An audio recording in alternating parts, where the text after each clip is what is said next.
Hello students. तो आज वाले लेक्चर में अपन कंटिन्यू करते हैं। वर्क पावर एनर्जी में जो पार्ट पढ़ा रहा था मैं आपको, पोटेंशियल एनर्जी वाला पार्ट। लास्ट लेक्चर में अपन पोटेंशियल एनर्जी कवर कर चुके हैं, देन उसके बाद ग्रेविटेशनल पोटेंशियल एनर्जी भी अपन कवर कर चुके हैं। तो आज वाले लेक्चर में अपन पढ़ने वाले बेसिकली क्या, स्प्रिंग पोटेंशियल एनर्जी के बारे में बच्चों। ठीक है, तो स्प्रिंग पोटेंशियल एनर्जी क्या होती है इसके बारे में समझ लेते हैं जरा। ग्रेविटेशनल पोटेंशियल एनर्जी मैं आपको लास्ट लेक्चर में एक्सप्लेन कर चुका हूँ बच्चों। ठीक है, तो हेडिंग लिख देता हूं मैं, क्या हेडिंग लिख देता हूं मैं, स्प्रिंग पोटेंशियल एनर्जी। तो अपने पास हेडिंग आ जाता है स्प्रिंग पोटेंशियल एनर्जी। तो स्प्रिंग पोटेंशियल एनर्जी का फॉर्मूला समझते हैं। सबसे पहले तो फॉर्मूला क्या आता है, जैसे पोटेंशियल एनर्जी का जो जनरलाइज फॉर्मूला समझाया मैंने बच्चों, जनरलाइज फॉर्मूला क्या बताया था, डेल्टा यू के लिए बताया मैंने शुरुआत में। डेल्टा यू जो होता है minus work done by conservative forces. ठीक है ना। आज वाले लेक्चर में आपको कंजर्वेटिव फोर्सेस के बारे में भी पता लग जाएगा, कंजर्वेटिव फोर्सेस क्या होते हैं, conservative and non conservative forces. ठीक है ना।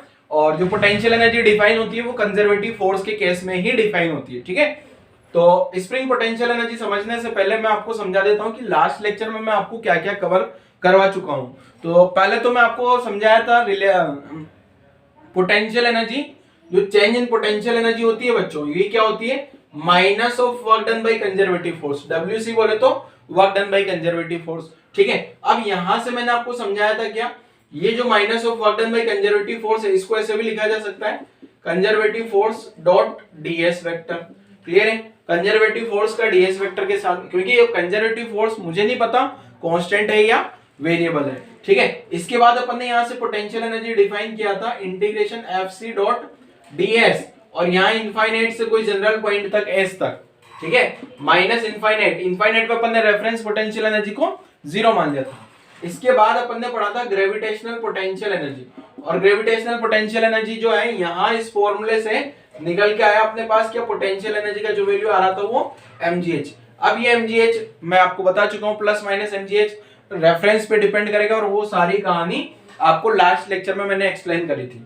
और आज वाले लेक्चर में अपन पढ़ने वाले हैं कौन सी पोटेंशियल एनर्जी बच्चों, स्प्रिंग पोटेंशियल एनर्जी के बारे में आज वाले लेक्चर में पढ़ने वाले हैं। तो स्प्रिंग पोटेंशियल एनर्जी समझने से पहले ये वाला फॉर्मूला आपको पता होना चाहिए, यही फॉर्मूले से अपन स्प्रिंग पोटेंशियल एनर्जी का फॉर्मूला मैं आपको बताऊंगा। क्लियर है, तो शुरू करते हैं जरा, क्या है spring potential energy. Spring potential energy की कहानी शुरू कर लेते हैं। तो हेडिंग लगा लो आप लोग, स्प्रिंग पोटेंशियल एनर्जी। अब स्प्रिंग पोटेंशियल एनर्जी क्या होती है इसके बारे में समझना शुरू करते हैं बच्चों। ठीक है, तो शुरू करते हैं। तो सबसे पहले तो मैं फॉर्मूला लिख देता हूं स्प्रिंग पोटेंशियल एनर्जी का डायरेक्ट, और फिर आपको वो फॉर्मूला कहां से आया ये भी बताऊंगा। तो पहला काम तो आपका ये होगा बच्चों कि ये जो फॉर्मूला मैं लिख रहा हूं ना, उस फॉर्मूले को याद कर लेना है। ठीक है, तो पोटेंशियल एनर्जी ऑफ स्प्रिंग, तो फॉर्मूला जो आता है पोटेंशियल एनर्जी को अगर मैं U से डिनोट करूं तो ये फॉर्मूला आता है U इक्वल टू 1/2 kx²। ये फॉर्मूला आप लोगों को याद करना है। मैं इसको रेड कलर से बॉक्स के अंदर बंद कर देता हूं। अब यहाँ k क्या है एंड x क्या है ये दोनों मैं बता देता हूं आपको। ठीक है ना। तो k तो बेटा यहाँ पे है स्प्रिंग कांस्टेंट, k तो जो है अपने पास क्या है, स्प्रिंग कांस्टेंट, जो कि स्प्रिंग फोर्स लगा था ना, स्प्रिंग कांस्टेंट न्यूटन लॉ में आपने पढ़ा होगा F equal to minus kx, तो वही वाला k है ये स्प्रिंग कांस्टेंट। और यहाँ पे भी आपको x बताया हुआ होगा, क्या एक्सटेंशन, एक्सटेंशन है या फिर कंप्रेशन है स्प्रिंग में, एक्सटेंशन या फिर कंप्रेशन, एक्सटेंशन और compression in spring from natural length. ठीक है, एनएल लिख देता हूं शॉर्ट में, तो नेचुरल लेंथ आप लोग समझ जाते हो जनरली। ठीक है, तो ये वाला फॉर्मूला लिखा होता है बुक्स में बच्चों पोटेंशियल एनर्जी का, स्प्रिंग पोटेंशियल एनर्जी का। अब मैं तो ये बोलूंगा कि पहले तो आप फॉर्मूला याद कर लो बच्चों। अब यहां से मुझे पता लग रहा है कि ये जो स्प्रिंग पोटेंशियल एनर्जी है ये क्या होगी बेटा, spring potential energy is, spring potential energy जो होगी, स्प्रिंग पोटेंशियल एनर्जी क्या कभी ये नेगेटिव हो सकती है क्या? क्या स्प्रिंग पोटेंशियल एनर्जी कभी नेगेटिव हो पाएगी? नहीं। क्यों नहीं हो पाएगी? क्योंकि x² है, तो spring potential energy can not be negative.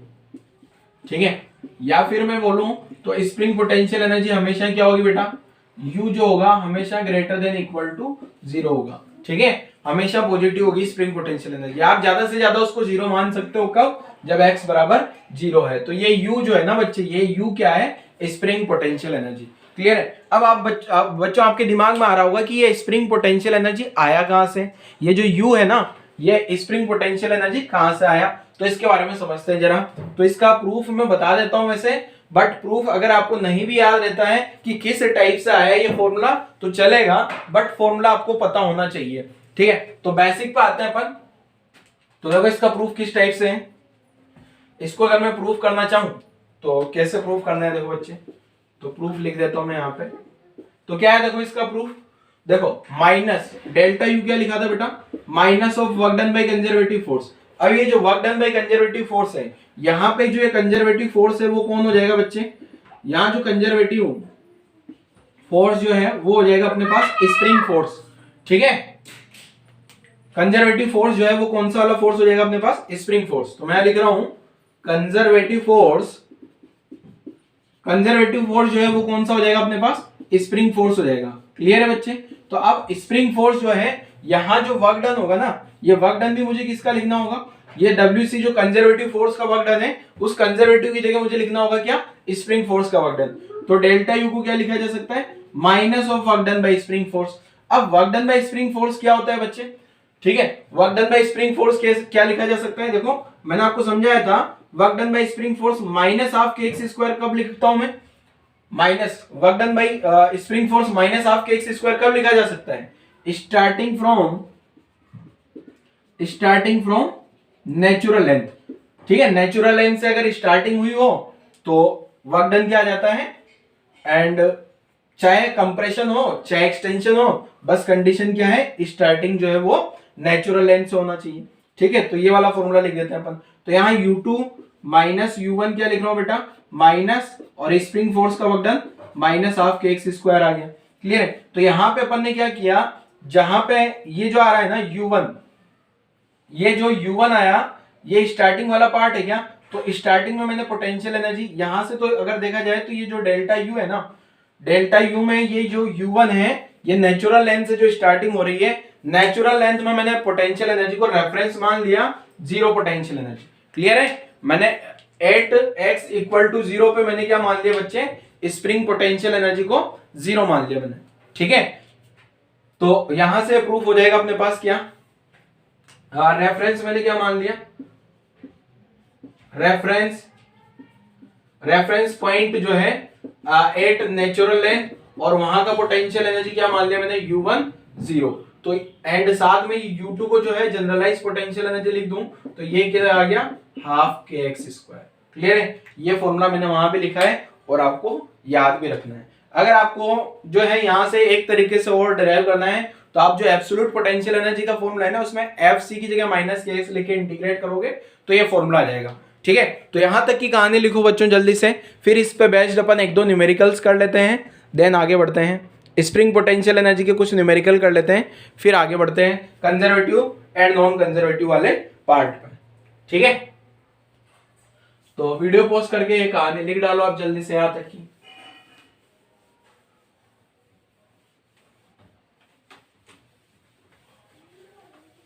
चलो रब कर देते हैं इसको।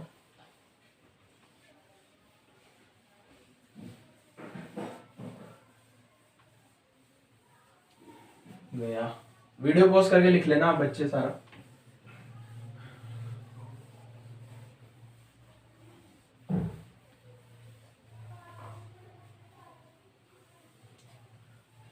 तो अब इसका एक बार क्वेश्चन करते हैं अपन स्प्रिंग पोटेंशियल एनर्जी का। स्प्रिंग पोटेंशियल एनर्जी का कुछ क्वेश्चन करते हैं एक दो, और फिर आगे बढ़ेंगे अपन conservative and non conservative force पे। ठीक है, तो क्वेश्चन है कैलकुलेट स्प्रिंग पोटेंशियल एनर्जी। ठीक है, और के दिया आपको 100 न्यूटन पर मीटर एंड एक्स दिया आपको 20 सेंटीमीटर, या फिर एक्सटेंशन इन स्प्रिंग ऐसा लिख देता हूं, एक्सटेंशन इन स्प्रिंग, जो एक्सटेंशन है ना स्प्रिंग में वो 20 सेंटीमीटर का बच्चों। अच्छा, अब इसमें ये सोचने वाली बात नहीं है कि ये एक्सटेंशन है, कंप्रेशन है, स्प्रिंग पोटेंशियल एनर्जी की सेहत पे क्या फर्क पड़ेगा, उससे कोई फर्क नहीं पड़ने वाला, ठीक है ना। चाहे एक्सटेंशन हो चाहे कंप्रेशन हो, स्प्रिंग का पोटेंशियल एनर्जी वही आता है। तो वीडियो पॉज करके सोल्व करो जरा, ये वाला क्वेश्चन तो बहुत आसान है, ठीक है।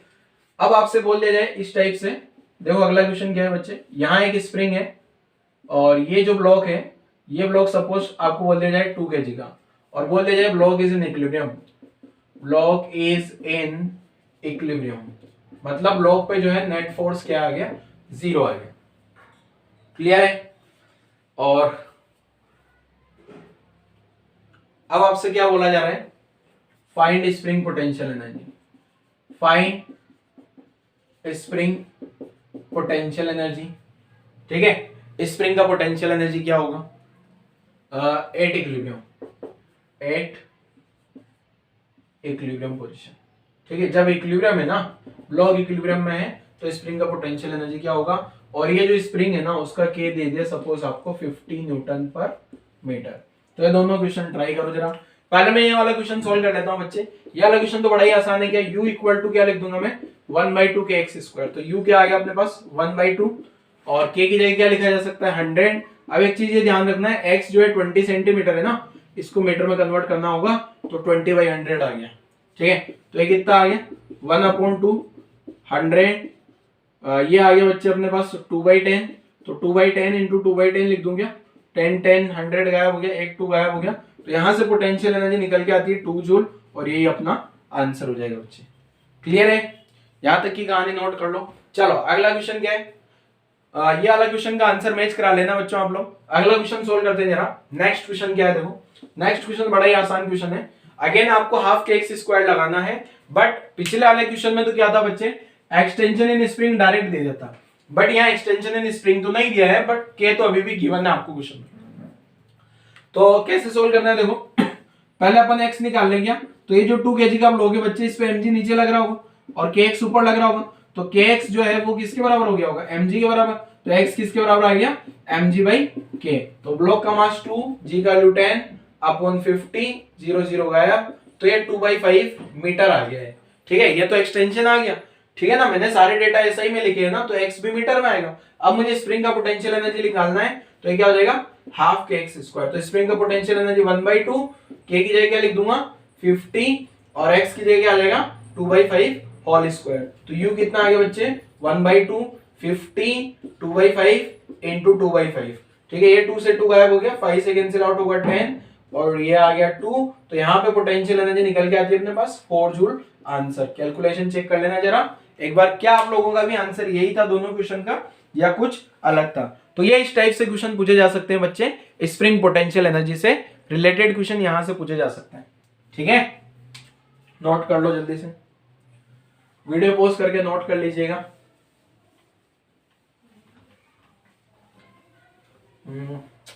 तो जिन बच्चों ने खुद से क्वेश्चन सोल्व करे अपने अपने आंसर मैच कराओ जरा, और जिनने सोल्व नहीं किया है वो कॉपी पेस्ट कर लो वीडियो पॉज करके। ब्लॉक इक्विलिब्रियम का मतलब आपको पता होगा, इक्विलिब्रियम का मतलब net force zero, net force zero means force balance होंगे, ऊपर वाले और नीचे वाले फोर्स बैलेंस करा दिए मैंने। के एक्स को mg के बराबर पुट कर दिया, तो x क्या आ गया mg/k। तो यहां से अपना आंसर निकल के आ गया इस क्वेश्चन का 4 जूल। रब कर देते हैं। नेक्स्ट आ जाते हैं बच्चों conservative force and non conservative force पे। जो conservative force and non conservative force क्या है ये भी समझ लेते हैं जरा। वैसे मैंने आपको बताया था पोटेंशियल एनर्जी जो डिफाइन है, पोटेंशियल एनर्जी कहां डिफाइन होती है बच्चे, पोटेंशियल एनर्जी कहां डिफाइन होगी, कंजर्वेटिव फोर्स के केस में ओनली, ठीक है ना।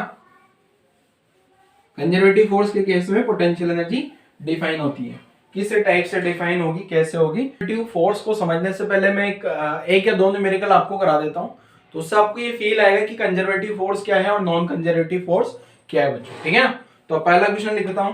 पहला क्वेश्चन ये है अपने को क्या है, देखो फर्स्ट क्वेश्चन। तो फर्स्ट क्वेश्चन ध्यान से समझिएगा बच्चों। ए ब्लॉक ऑफ मास m, यदि मास m, the mass m is moved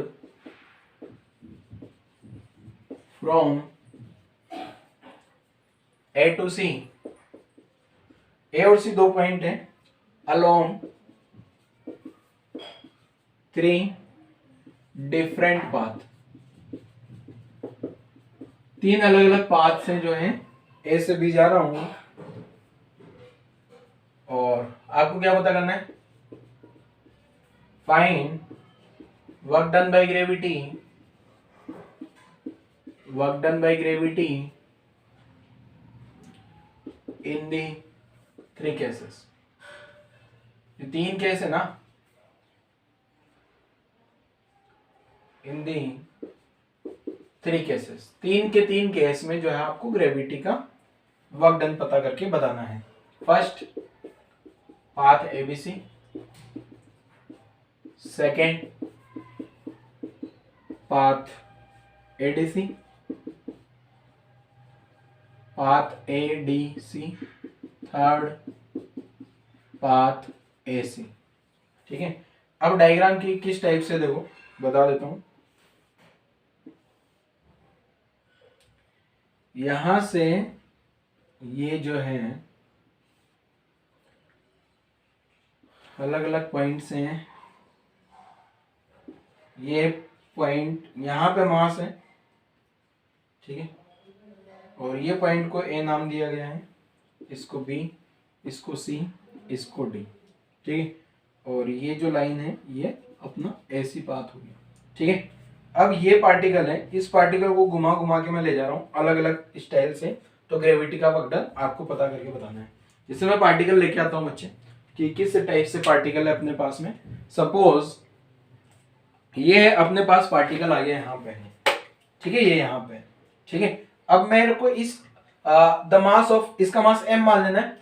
the mass m is moved from a to c। ये जो मास m है ये यहाँ a से c तक जा रहा है अलग अलग 3 पाथ से, ठीक है, a to c along 3 different paths. Find work done by gravity in the 3 cases. पहला कौन सा, abc, a से b गया, a से b गया ये, देन b से c गया, तो इस पाथ को बोल दिया abc पाथ। देन बोला गया adc, adc का मतलब पहला a से d गया फिर d से c गया, ठीक है, और तीसरा पाथ a से ये c चला जाए। और ये जो प्लेन है ना, ये वर्टिकल है ना, ऊपर नीचे, ये यही वाला प्लेन है। क्लियर है? तो ट्राई करो जरा, वीडियो पॉज करो और 5 मिनट का आपके पास में टाइम है। 5 मिनट में इस क्वेश्चन को आप लोग सोल्व करिए बच्चे, ठीक है। 5 मिनट में आपको ये क्वेश्चन सोल्व करके देखना है जरा क्या इस क्वेश्चन का आंसर हो सकता है, ठीक है। चलो मैं सोल्व करता हूं, आपने वीडियो पॉज करके सोल्व कर लेना है। तो मैं फर्स्ट पार्ट सोल्व कर रहा हूं बच्चे, और फर्स्ट पार्ट में क्या है, 4 path ABC, path A B सी।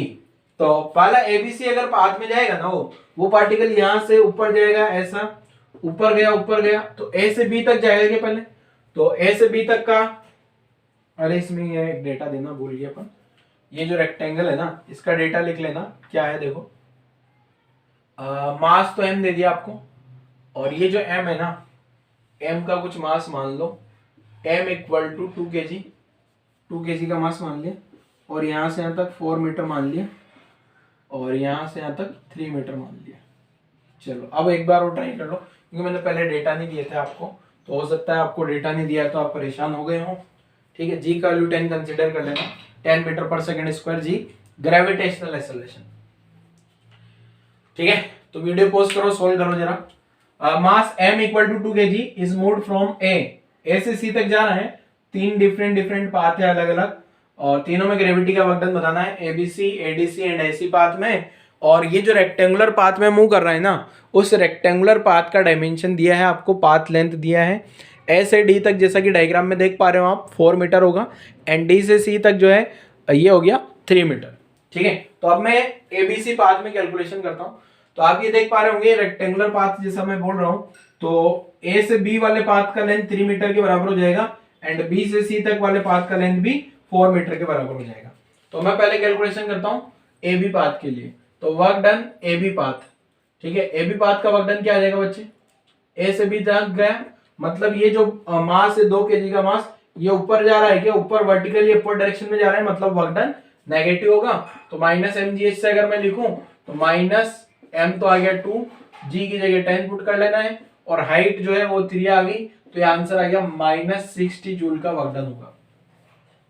कौन से बात में हुआ बच्चे, a से b तक, और b से c तक का आंसर क्या हो जाएगा, b टू c, ये हो जाएगा 0। 0 इसलिए हो जाएगा क्योंकि जब पार्टिकल बी से सी पाथ पे मूव किया होगा ना यहाँ से यहाँ तक, जब मास यहाँ से यहाँ जाएगा तो इसका वर्टिकल में कोई भी डिस्प्लेसमेंट नहीं है।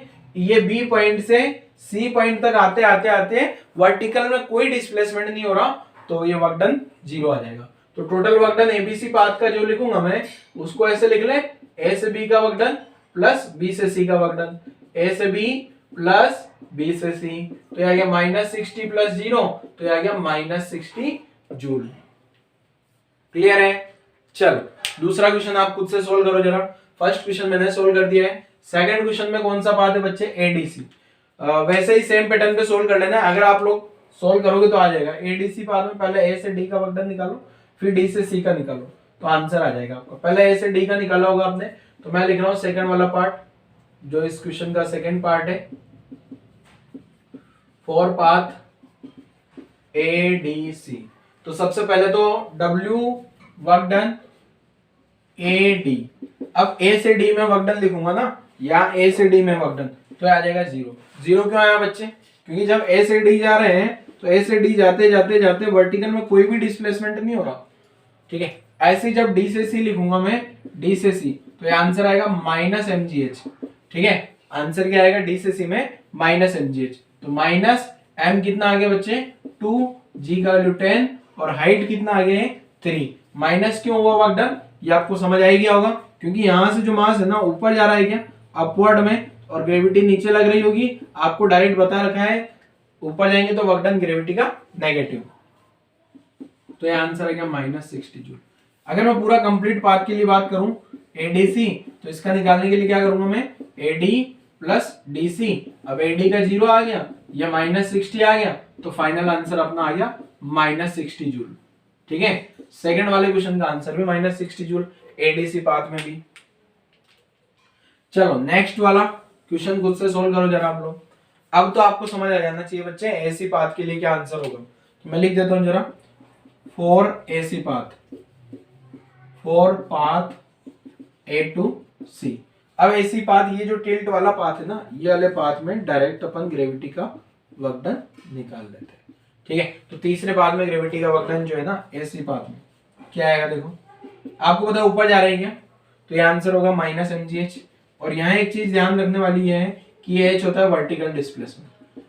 h क्या होता है? Vertical displacement. अब यहाँ से आपको पता होगा जो वर्टिकल डिस्प्लेसमेंट है, जब ये पार्टिकल यहाँ ए से सी गया है तो ये 4 मीटर 4 मीटर तो हॉरिजॉन्टल में हुआ, 3 मीटर वर्टिकल में हुआ, तो ऐसी पाथ का वर्क डन जो आएगा -2, और ये वापस अगेन 3 आएगा, क्योंकि वर्टिकल डिस्प्लेसमेंट तो 3 हुआ, तो ये आंसर हो गया -60 जूल। अब यहां से आपको ये पता लग रहा होगा बच्चे कि ये जो पाथ है, अगर मैं एबीसी पाथ पे जाऊं या एडीसी पाथ पे जाऊं या ए से सी डायरेक्ट पाथ पे जाऊं, हर एक पाथ पे वर्क डन -60 जूल आ रहा है। और अभी मैं आपको थोड़ी देर बाद कंजर्वेटिव फोर्स के बारे में लिखाऊंगा, तो कंजर्वेटिव फोर्स का डेफिनेशन में बताऊंगा। Initial and final point fix हो, initial and final point fix हो, तो जो वर्क डन होता है, work done by force, work done by conservative force जो होता है वो पाथ पे डिपेंड नहीं करता, पाथ की लेंथ पे, पाथ की शेप पे, कौन सा पाथ है, हर एक पाथ पे वर्क डन सेम आता है। जैसा कि आप देख पा रहे होंगे, यहां से मैं ए से सी गया, इस पाथ पे भी वही वर्क डन आया, इस पाथ पे भी यही वर्क डन आया, इस पाथ पे भी यही वर्क डन आया। मींस जो ये वर्क डन है, वर्क डन बाई फोर्स जो है, अगर पाथ से इंडिपेंडेंट है तो ऐसे फोर्स को कंजर्वेटिव फोर्स बोल दिया जाता है, ठीक है। अभी आगे मैं डेफिनेशन लिखूंगा इसकी, तो आप लोगों को कॉपी पेस्ट कर लेना ये वाला न्यूमेरिकल, ठीक है। ये वाला न्यूमेरिकल जो है आपको कंजर्वेटिव जो है ना, कंजर्वेटिव फोर्स, उसका डेफिनेशन को क्लियर करने वाला है, ठीक है। चलो आगे बढ़ते हैं। तो कंजर्वेटिव फोर्स के बारे में लिख लेते हैं पहले, फिर नॉन कंजर्वेटिव, एक और न्यूमेरिकल कराऊंगा मैं, फिर नॉन कंजर्वेटिव फोर्स के बारे में लिख लेंगे, ठीक है। तो क्या है, देखो इसको रब कर देता हूं मैं। तो वीडियो पॉज करना है आपको, और पूरी कहानी लिख डालो जल्दी से। वीडियो पॉज करके पूरी कहानी लिख लो बच्चे, ठीक है। तो यहां से अब अपन समझते हैं कंजर्वेटिव फोर्स की डेफिनेशंस के बारे में। एक एक पॉइंट करके मैं कंजर्वेटिव फोर्स की डेफिनेशंस आपको यहां लिखा देता हूं, तो आप लोगों को भी लिखते चलना है बच्चे। मिट जा रहे हैं, तो इसको यहां से मिटा देते हैं बच्चों पर। आप लोग ने वीडियो पॉज करके पूरी कहानी लिख ली होगी, नहीं लिखा है तो लिखना पड़ेगा। तो अब हेडिंग लगाते हैं अपन क्या, कंजर्वेटिव फोर्स। कंजर्वेटिव फोर्स के बारे में मैं लिख रहा हूं, लिखने से पहले आपको सचेत कर देता हूं क्या, इस क्वेश्चन के थ्रू मैं आपको समझा चुका हूं कि अगर initial and final point fix है तो work done by conservative force जो है वो पाथ पे डिपेंड नहीं करता। ठीक है, तो हेडिंग लिख लेते हैं अपन कंजर्वेटिव फोर्स। तो यहां लिख दिया मैंने क्या बच्चे, कंजर्वेटिव फोर्स। और कंजर्वेटिव फोर्स के बारे में एक एक करके पॉइंट लिखना शुरू करते हैं। ठीक है, तो पहला पॉइंट लिख रहा हूं जरा। ठीक है, तो फर्स्ट पॉइंट लिख देते हैं बच्चे क्या, a force is said to be conservative, a force is said to be conservative if the work done by the force, if the work done by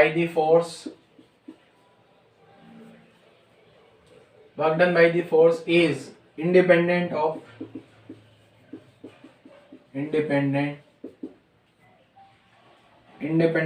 the path। ठीक है, पाथ पे depend ना करे and depends only on initial and final positions,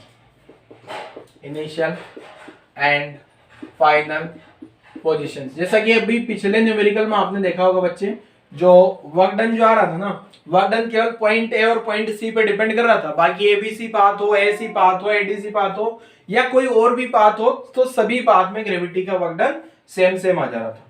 ठीक है, और अब यहाँ पे जो अपन ने ए से सी गए थे ना बेटा, जैसे अगर कोई भी कंजर्वेटिव फोर्स है, कंजर्वेटिव फोर्स का वर्क डन, तो जैसे मेरे पास यहाँ ए पॉइंट है, यहाँ सी पॉइंट है। अब मैं चाहूं तो ऐसे घूम के चला जाऊं, ठीक है, चाहो स्ट्रेट चले जाओ, चाहे ऐसे घूम के आ जाओ जैसे अभी अलग अलग में गए थे, या ऐसे घूम के आ जाओ, कोई फर्क नहीं पड़ने वाला। ये ऐसे हर एक पाथ में जो है वर्क डन क्या हो जाएगा, सेम हो जाएगा। ठीक है ना, तो पाथ किस टाइप का है उस पर ये डिपेंड नहीं करता। तो दूसरा वाला पॉइंट भी लिख देता हूं, वैसे पहले पॉइंट से ही क्लियर हो रहा है ये। ठीक है, तो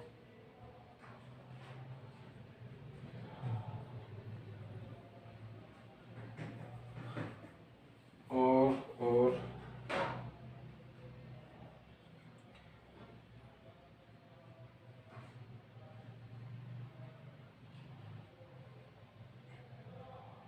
एक सेकेंड,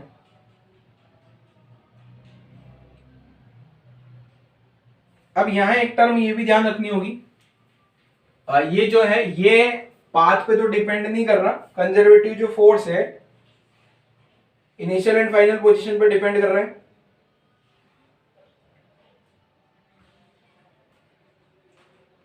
एक सेकेंड, अब देखो अगर मान लो यहां पे अपन एक टर्म समझ रहा हूं, देखो दो पॉइंट तो मैं नहीं लिखा रहा हूं इसलिए यहीं पे कवर हो रहे हैं, ये डेफिनेशन में कवर हो रहे हैं। दो पॉइंट बता देता हूं क्या क्या है। पहला पॉइंट तो ये है work done by conservative force. ठीक है, work done by conservative force path पे डिपेंड नहीं करेगा, किस पे डिपेंड करेगा, इनिशियल एंड फाइनल पोजीशन पे। दो पॉइंट नहीं लिखा हूं। तीसरा पॉइंट क्या है बच्चे, तीसरा पॉइंट ये है कि ये जो कंजर्वेटिव फोर्स है, कंजर्वेटिव फोर्स है, अगर पूरा कंप्लीट साइकिल हो जाए, कंप्लीट साइकिल होगा ना, तो कंजर्वेटिव फोर्स का वर्क डन 0 हो जाता है। कंप्लीट साइकिल का मतलब क्या है, देखो समझा देता हूं। अगर मान लो आपने जिस पॉइंट से चलना शुरू किया, इस पॉइंट से चलना शुरू किया, तो वापस घूम फिर के वापस फाइनली इसी पॉइंट पे आ जाए, तो कंप्लीट राउंड ट्रिप हो गया ना, या साइक्लिक पाथ हो गया ना। तो साइक्लिक पाथ पे इसका वर्क डन क्या आ जाता है बच्चे, 0। तो work done by conservative force in A round trip is 0, या फिर इन साइक्लिक पाथ इज 0। तो ये वाला पॉइंट लिख देता हूं मैं, देखो क्या लिख रहा हूं, देखो एक सेकंड, कहां गया point, work done bye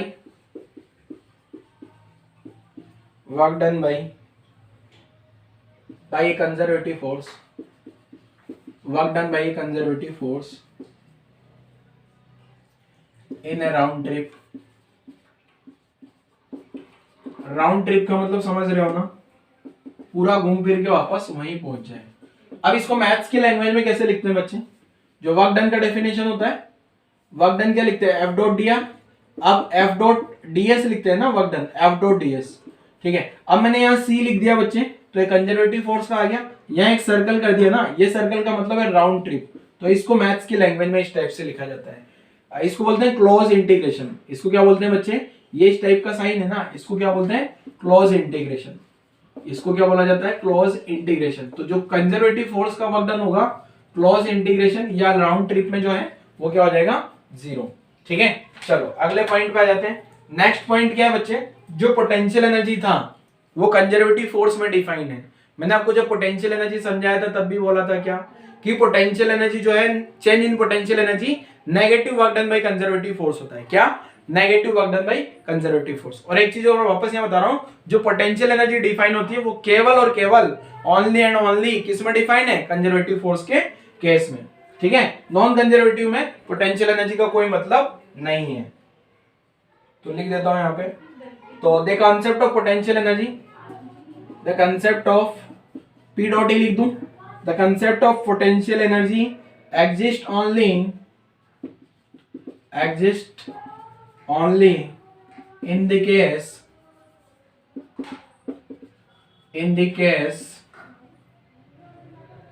of conservative forces। ठीक है, in the case of conservative forces, conservative force के केस में ही पोटेंशियल एनर्जी डिफाइन है। नॉन कंजर्वेटिव फोर्सेस के केस में पोटेंशियल एनर्जी डिफाइन नहीं होती। ये पहले भी लिख चुके हैं अपन ऐसा, जब मैंने पोटेंशियल एनर्जी समझाया था आपको।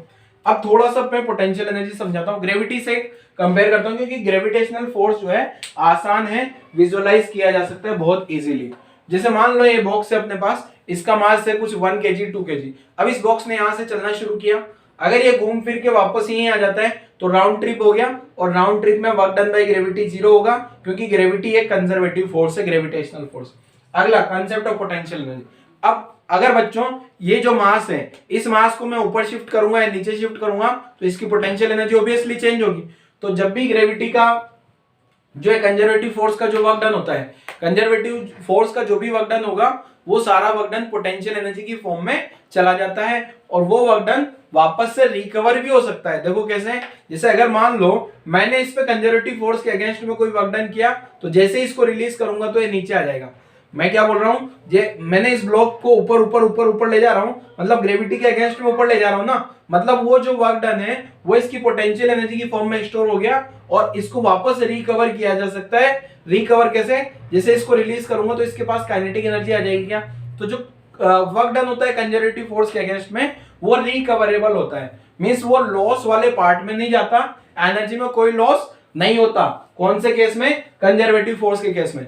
जबकि आगे एक और पढ़ाऊंगा भी, नॉन कंजर्वेटिव फोर्स, तो वहां पे जो वर्क डन होता है वो सारा का सारा वर्क डन चला जाता है किसमें बच्चे? लॉस वाले पार्ट में। ठीक है, तो ये अगला पॉइंट भी लिख देता हूं मैं। नेक्स्ट वाला पॉइंट क्या है देखो,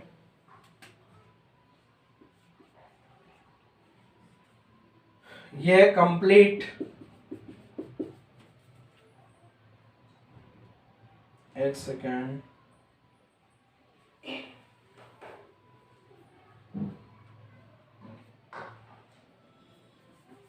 the work done by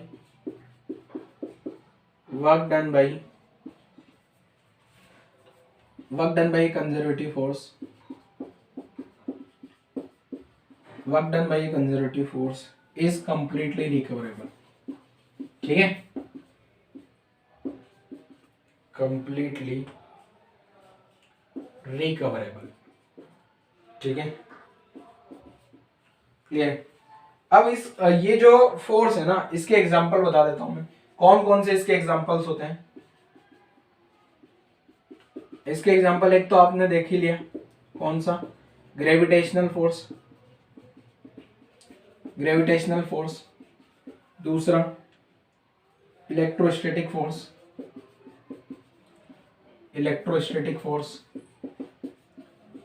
तीसरा एक होता है सेंट्रल फोर्स।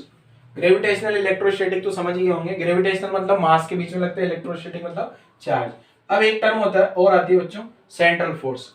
अब आपके दिमाग में आ रहा होगा कि सेंट्रल फोर्स होता क्या है, कि सर ये सेंट्रल फोर्स क्या है, इसके बारे में हमें थोड़ा सा बता दीजिए। तो मैं सेंट्रल फोर्स के बारे में थोड़ा सा आपको आइडिया देता हूं। सेंट्रल फोर्स क्या होते हैं बच्चे? ये जो सेंट्रल फोर्स होते हैं ना, ये लाइन ज्वाइनिंग के अलोंग लगते हैं। कैसे लगते हैं? देखो, it acts along the line joining. अभी समझाता हूं। It acts along the line joining of two points. दो अलग अलग पॉइंट्स हो सकते हैं, वहां पे चार्ज हो सकते हैं, मास हो सकते हैं, उनके अलोंग ये फोर्स लगते हैं। इनको बोला जाता है सेंट्रल फोर्स। देखो किस टाइप से लगते हैं। जैसे मान लो यहां पे समझाता हूं, एक पॉजिटिव चार्ज यहाँ है और एक नेगेटिव चार्ज यहाँ है, तो ऑब्वियसली दोनों क्या कर रहे होंगे? अट्रैक्ट कर रहे होंगे। तो ये लाइन ज्वाइनिंग के अलोंग फोर्स लग रहे हैं। मींस इन दोनों की जो लाइन ज्वाइनिंग होगी ना, इस लाइन ज्वाइनिंग के अलोंग ये फोर्स लग रहा है, तो इसको बोला जाता है इस फोर्स को सेंट्रल फोर्स। अगर मान लो प्लस चार्ज होता बच्चे, यहाँ पे प्लस चार्ज होता, यहाँ होता कि इधर यहाँ प्लस चार्ज होता एक, और यहाँ पे भी एक प्लस चार्ज होता, तो दोनों रिपल करते हैं, तो ये प्लस चार्ज पे फोर्स लगता है इधर, और ये जो लाइन ज्वाइनिंग है, ये जो लाइन ज्वाइनिंग के अलोंग फोर्स लगता, इसको बोला जाता है सेंट्रल फोर्स। हो सकता है दो मास होते हैं, जैसे एक मास है और दूसरा मास है, ये m1 और एक दूसरा मास आ गया अपने पास, क्या ये एक m1 आ गया, m2 आ गया। दोनों मास के बीच में जो अट्रैक्शन फोर्स आता है वो ग्रेविटेशनल अट्रैक्शन फोर्स भी ऐसा आता है, ये इस टाइप से लगता है लाइन ज्वाइनिंग के अलोंग। तो लाइन ज्वाइनिंग के अलोंग जो फोर्स लगते हैं बच्चों, उनको बोला जाता है सेंट्रल फोर्स। और ये जो सेंट्रल फोर्स आते हैं ना बच्चे, ये जनरली जो सेंट्रल फोर्स होते हैं ये प्रोपोर्शनल टू 1/r² होते हैं, ठीक है ना। सेंट्रल फोर्स जो होते हैं, सेंट्रल फोर्स जो होते हैं प्रोपोर्शनल टू क्या होते हैं बच्चे? 1/r²। जैसे आपको पता होगा ग्रेविटेशनल वाला फोर्स G m1m2/r², और इसका भी मैंने चार्ज वाला भी अगर आपको लिखाया हो तो KQ1Q2/r²। तो ये इस टाइप से सेंट्रल फोर्स की कहानी है बच्चे, ठीक है। तो ये सारा मोटा मोटा एक आइडिया कंजर्वेटिव फोर्स के बारे में आपको पता लग गया होगा यहाँ से। तो आप वीडियो पॉज करो और सारा कंजर्वेटिव फोर्स के बारे में लिख भी डालो बच्चे, ठीक है। तो कंजर्वेटिव फोर्स के बारे में अगर आपको समझ में आ गया होगा तो नॉन कंजर्वेटिव इसका जस्ट रिवर्स कर देना है, ठीक है ना। तो यहां तक की कहानी लिखो जल्दी से। मैं इसी को नॉन कंजर्वेटिव में कर देता हूं। तो नॉन कंजर्वेटिव में क्या क्या हो जाएगा देखो बच्चे, पहले तो इसको वीडियो पॉज करके पूरा का पूरा लिख लो। क्या क्या है देखो, कंजर्वेटिव फोर्स में जो है वर्क डन पाथ पे डिपेंड नहीं करता, ठीक है, पाथ से इंडिपेंडेंट होता है, बस इनिशियल फाइनल पोजीशन पे डिपेंड करता है। राउंड ट्रिप में जीरो हो जाता है कंजर्वेटिव का। पोटेंशियल एनर्जी का कॉन्सेप्ट एग्जिस्ट करता है। Work done by conservative force completely recoverable होता है, ठीक है।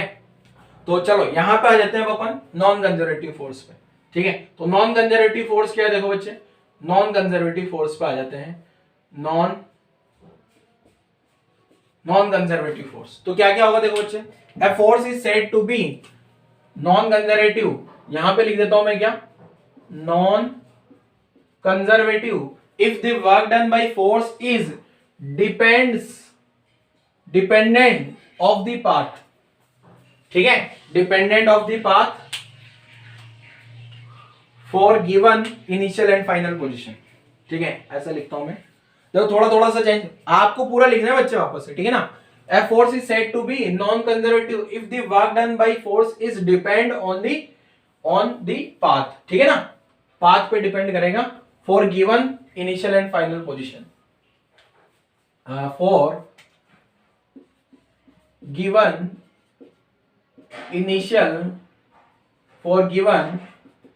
initial and final position, ठीक है। इनिशियल और फाइनल पोजीशन अगर पता हो आपको, गिवन हो कोई भी, और वर्क डन जो है किस पे डिपेंड करेगा बच्चे, अलग अलग पाथ पे वर्क डन अलग अलग आएगा। अगला पॉइंट देखो क्या है, वर्क डन बाई, यहां पे कंजर्वेटिव की जगह क्या आ जाएगा बच्चे, वर्क डन बाई है non conservative force in A round trip is not zero, ये जीरो हो जाए ऐसा कोई जरूरी नहीं है। तो यहां अगर मैं एन से लिख दूं बच्चे नॉन कंजर्वेटिव, तो यहां नॉन जीरो आ जाएगा, ठीक है ना। अब ये वाली लाइन वापस से लिखने का कोई मतलब नहीं है, इसलिए मैं इसको रब कर देता हूं, ठीक है। अगला क्या है, the concept of potential energy not exist, potential energy not exist, potential energy not exist in case of non conservative forces, in case of, यहां जाएगा क्या बच्चे, नॉन कंजर्वेटिव फोर्सेस, ठीक है। The work done bye non conservative force, the work done bye, यहां आ जाएगा अगला क्या, non conservative force is not recoverable. ठीक है, क्लियर है? वो सारे पॉइंट रिवर्स कर देने जो पिछला वाला पढ़ा था, ठीक है ना? Work done bye non conservative force is not recoverable. Clear है? अब एग्जांपल लिखता हूं। सेंट्रल फोर्स इसका एग्जांपल नहीं होगा, इलेक्ट्रोस्टैटिक भी नहीं होगा, ग्रेविटेशन भी नहीं होगा, इसलिए मुझे ये सारे एग्जांपल मिटाने होंगे। यहां आएगा फ्रिक्शन फोर्स। यहां क्या आएगा बच्चे? फ्रिक्शन फोर्स आएगा। और ये इस टाइप के फोर्स आएंगे, फ्रिक्शन, और जहां भी एनर्जी का लॉस होता है तो ये आ गया एक तो फ्रिक्शन फोर्स, फ्रिक्शन, और फ्रिक्शन के साथ में विस्कस फोर्स, ठीक है, या ड्रैग फोर्स या रेजिस्टिव फोर्स। जहां भी रेजिस्टिव फोर्स है इसको ड्रैग फोर्स भी बोला जा सकता है, ड्रैग। तो ये इस टाइप के आंसर होंगे बच्चे इसके। क्लियर है? तो नोट कर लो जरा। वैसे तो मैंने पूरा ध्यान से लिखा है, बट अगर फिर भी कुछ चेंजेस हैं, मीन्स आपको लगता है सर ये एक आध कुछ गड़बड़ है, तो इसलिए मैं ऐसा कुछ गड़बड़ ना रहे तो इसलिए मैं एक बार रीड कर लेता हूं। Non conservative force, a force is said to be non conservative work done by the force is dependent on the path for given initial final work done by non-conservative force in a round trip is not zero। ठीक है, चलो NC लिख देना है, non conservative non zero का sign लगा देना। Concept of potential energy not exist in the case of non conservative force. Work done bye non conservative force is not recoverable. ठीक है, एग्जांपल लिख दीजिए हैं। चलो यहां तक की कहानी आप लोगों ने लिख ली होगी बच्चों। यहां तक की कहानी लिखो जल्दी से। यहां तक की कहानी लिख डाली? ठीक है, चलो अभी मैं आपको ये समझा भी देता हूं कि ऐसा क्यों नहीं होता। अभी जैसे अपन फ्रिक्शन का एक न्यूमेरिकल करके देख लेते हैं जरा कि नॉन कंजर्वेटिव फोर्स में ऐसा नहीं हो रहा है। ठीक है ना? अब आपसे बोर्ड में थ्योरी में पूछा जा सकता है तो पूरी कहानी लिख देनी है आपको, कंजर्वेटिव नॉन कंजर्वेटिव। ठीक है, चलो तो न्यूमेरिकल क्या है देखो, समझते हैं न्यूमेरिकल को। ये इसी टाइप का क्वेश्चन है जैसे, ठीक है, जैसे मान लो बच्चे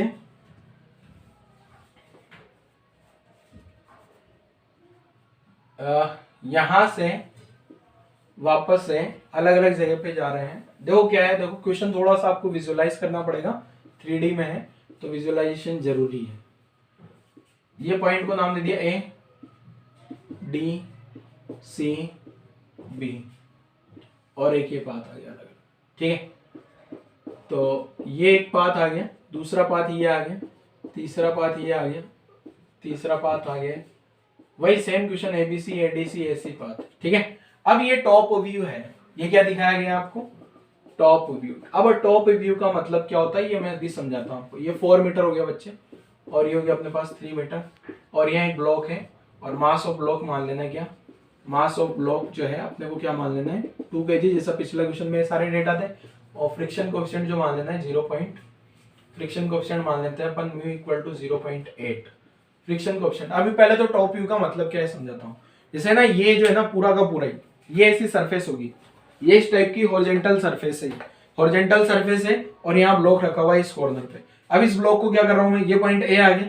देखो पहले ऐसे था, ऐसे घूम के जा रहा था। अब ये हॉरिजॉन्टल और टॉप व्यू है ना, मतलब ऊपर से देखने पे, ऊपर से देखूंगा मैं, ऊपर से तो ये ऐसे ही दिखेगा ना। अब ये ब्लॉक यहाँ से यहाँ घिस रहा है, इधर पहले इधर घिसा फ्रिक्शन लगेगा, फिर इधर घिसा फ्रिक्शन लगेगा, तो टोटल फ्रिक्शन का वर्क डन क्या होगा? एक ये वाले पाथ में, एक ये वाले पाथ में, और एक ये वाले पाथ में। ठीक है, तीनों पाथ में आपको फ्रिक्शन का वर्क डन पता करके बताना है। मैं लिख देता हूं क्वेश्चन क्या है। Find work done by friction, work done by friction, work done by friction force on block for first ABC path, second ADC path, ADC path में क्या होगा, and third AC path. 3 path में अलग अलग क्या क्या वर्क डन आएंगे। ठीक है ना? A से B, B से C, A से D, D से C, या फिर AC पाथ। चलो मैं ABC का कैलकुलेट कर लेता हूँ। किसी को लगता है सर हम खुद से सोल्व कर लेंगे, तो बहुत बढ़िया है बेटा, खुद से सोल्व करो, इससे बढ़िया तो कुछ हो ही नहीं सकता। तो for ABC path video pause कर लो और सोल्व करो जल्दी से, जिसको लगता है सर मैं सोल्व कर लूंगा। तो ABC में पहले मैं AB पाथ के लिए सोल्व करता हूँ। तो फ्रिक्शन फोर्स का वर्क डन आपको डायरेक्ट पता है, μmg है minus μmg into horizontal length. अब ये तो पूरा का पूरा ही हॉरिजॉन्टल ही है बेटा, ये तो टॉप व्यू है ना, मतलब ये हॉरिजॉन्टल ही तो है पूरा। तो माइनस म्यू कितना आ गया, 0.8 म्यू एम जी, पाथ का लेंथ कितना आ गया 3 मीटर। जैसा मैंने अभी आपको बताया ना बच्चे, ये प्लेन जो है ना टॉप व्यू से देख रहे हैं ना, तो ये तो ऐसा ही है, तो ये पूरा पूरा ये हॉरिजॉन्टल लेंथ ही तो आएगा, ये भी हॉरिजॉन्टल लेंथ, ये भी हॉरिजॉन्टल लेंथ और ये भी हॉरिजॉन्टल लेंथ। ठीक है, तो पहला वाला वर्क डन निकल के आया मेरे पास कितना 48 जूल माइनस में। ठीक है, ऐसे बी से सी तक जो वर्क डन आया माइनस म्यू कितना आ जाएगा बच्चे, म्यू तो वापस वही 0.8, एम वही, जी वही, बस पाथ का लेंथ 4 आ गया यहाँ पे। ठीक है ना, यहां से यहां तक का लेंथ 4 आ गया, तो ये कितना हो गया, ये -64 जूल आ गया। ठीक है, तो टोटल वर्क डन कितना आ गया एबीसी पाथ का, अगर मैं सॉल्व करूंगा -48 -64, तो ये हो गया माइनस, यहाँ 2 आ गया, ये 112 जूल आ गया। ठीक है, तो ये पहले वाले पाथ का वर्क डन आ गया बच्चे। ऐसे दूसरे वाले पाथ का एडीसी का तो खुद से कैलकुलेट कर लोगे बच्चे। तो 4 पाथ एडीसी, 4 पाथ एडीसी, तो एडीसी में पहले मैं निकालूंगा एडी का वर्क डन। तो एडी का वर्क डन कितना आ गया बच्चे, माइनस म्यू एमजीएल लिखूंगा वापस से, तो माइनस म्यू एमजीएल में इसका ए से डी तक का पाथ 4 मीटर का है, तो ये आ जाएगा क्या 112 जूल। एंड अगर मैं डी से सी तक का लिखूंगा, डी से सी तक का पाथ लेंथ उसके बराबर है, मतलब वही आ जाएगा -48 जूल। तो एडीसी का टोटल करूंगा, तो टोटल इसका -112 -48, तो ये भी -112 जूल आ गया। बाई चांस ये बराबर बराबर आ गया, क्योंकि दोनों में पाथ लेंथ बराबर बराबर आ रही है, बट ऐसा हर बार होगा ऐसा जरूरी नहीं है। देखो आप ऐसी पाथ के लिए अलग आंसर आएगा अगर आप चेक करोगे तो। ऐसी पाथ में अगर चेक करूं बच्चे, ये यहां से यहां तक जा रहे हैं ना, तो पाथ का लेंथ कितना हो गया, पाथ का लेंथ कितना हो गया यहां से यहां तक, माइनस म्यू तो वही रहेगा 0.8 एम जी, पाथ का लेंथ यहां हो जाएगा 5 मीटर। 5 मीटर क्यों हुआ, यहां से यहां 4 है, यहां से यहां 3 है, तो ये हॉरिजॉन्टल पाथ का लेंथ कितना हो गया 5। तो ए से सी का वर्क डन कितना आ जाएगा बच्चे, -80 जूल। तो ये सारे आंसर, ये दो आंसर तो सेम है, बट ये इससे अलग है क्या, जबकि पिछला जो अपन ने न्यूमेरिकल किया था कंजर्वेटिव से पहले, उसमें तीनों पाथ में वर्क डन सेम सेम आ रहा था। इसमें जरूरी नहीं है सेम आए, ठीक है ना, पाथ पे डिपेंड करेगा पाथ कैसा है। जैसे ये वाले पाथ पे यहां से यहां गया और यहां से यहां गया, दोनों में सेम लेंथ होने के कारण सेम सेम वर्क डन आ गया बच्चे। क्लियर है, यहां तक की कहानी आप लोगों को शायद समझ आई होगी बच्चे। न्यूमेरिकल नोट कर लो जल्दी से, क्या है देखो। ठीक है, चलो कंजर्वेटिव नॉन कंजर्वेटिव की सारी कहानी आप लोगों को समझ आ गई होगी आई थिंक। चलो अब आगे बढ़ते हैं। आगे जो है, अब मैं वैसे तो अपन ने सारा कंजर्वेटिव नॉन कंजर्वेटिव आज के लेक्चर में खत्म कर लिया। अब जो है ना, अपन एक बार इसका कंपैरिजन कर लेते हैं कि कंजर्वेटिव और नॉन कंजर्वेटिव का क्या कंपैरिजन है। ठीक है ना, जैसे राउंड ट्रिप में वर्क डन 0 है, पाथ पे डिपेंड करेगा या नहीं करेगा, पोटेंशियल एनर्जी डिफाइन है या नहीं डिफाइन है, एक शॉर्ट फॉर्म में अपन पूरा का पूरा रिवाइज कर लेते हैं इसको। ठीक है, तो देखो क्या है, देखो शॉर्ट में लिखता हूं, यहां पर लिख रहे हैं बच्चे किसके बारे में, कंजर्वेटिव फोर्स के बारे में। यहां लिख रहा हूं मैं किसके बारे में बच्चा, कंजर्वेटिव फोर्स। वैसे जो लिख रहा हूं ना वो सारा अपन ऑलरेडी पढ़ चुके हैं, ठीक है ना, आज वाले लेक्चर में ही। तो non conservative force, conservative non conservative force. ठीक है, अब यहाँ कुछ पॉइंट्स लिख रहा हूं मैं। तो पहला पॉइंट क्या है, देखो path for given initial for, ये शॉर्ट में लिख देता हूं पाथ। ठीक है, अब आपको ये पता है कौन सा वाला वर्क डन जो होगा, किसका वर्क डन जो है पाथ डिपेंडेंट होगा, किसका वर्क डन पाथ डिपेंडेंट होगा। पाथ जो है इसका वर्क डन WC जो आएगा ना, वर्क डन बाई, ऐसा ही लिख देता हूं यार यहाँ पे, work done by path dependent, work done by, work done by. ठीक है, तो ये वाला तो जो है पाथ इंडिपेंडेंट आता है, ये तो इंडिपेंडेंट आता है, और ये क्या आता है अपने पास, डिपेंडेंट। ठीक है, ये पाथ डिपेंडेंट आ गया। क्लियर। अगला राउंड ट्रिप की बात करूं बच्चे, तो राउंड ट्रिप में जो होगा, राउंड ट्रिप में 0 होगा एंड ये क्या आ जाएगा, नॉन जीरो। ठीक है, और आगे बढ़े। पोटेंशियल एनर्जी का एग्जांपल, पोटेंशियल एनर्जी रिकवरेबल, क्या रिकवरेबल है क्या, इसमें तो है, इसमें नहीं है। और आगे बढ़े तो पोटेंशियल एनर्जी डिफाइन है, पोटेंशियल एनर्जी डिफाइन है इसमें तो डिफाइन है, इसमें डिफाइन नहीं है। ठीक है, और आगे बढ़े, एग्जाम्पल। ठीक है, इसका एग्जाम्पल क्या पढ़ा है मैंने, ग्रेविटेशनल फोर्स और इलेक्ट्रोस्टैटिक। ठीक है, और एक और बताया था सेंट्रल फोर्स, और भी हो सकते हैं बट ज्यादा फोर्स के बारे में आपने पढ़ा नहीं है तो मैं नहीं लिखा रहा। ठीक है ना, यहाँ आ जाता है फ्रिक्शन फोर्स,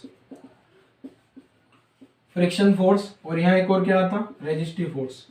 रेजिस्टिव नेचर के जितने भी फोर्स होते हैं ये सब के सब क्या होते हैं, नॉन कंजर्वेटिव फोर्स। तो बच्चे आज वाले लेक्चर में अपने कंजर्वेटिव नॉन कंजर्वेटिव की कहानी पढ़ ली है, तो आप लोगों को ये कहानी समझ आ गई होगी। पूरा का पूरा थ्योरी लेक्चर था, आसान लेक्चर है मेरे अकॉर्डिंग तो। बाकी आपको ये थ्योरी पूरी रीड कर लेनी है, क्योंकि कभी कभी क्या होता है जेईई नीट में इस टाइप के क्वेश्चन पूछे जाते हैं, which of the following options are true and false.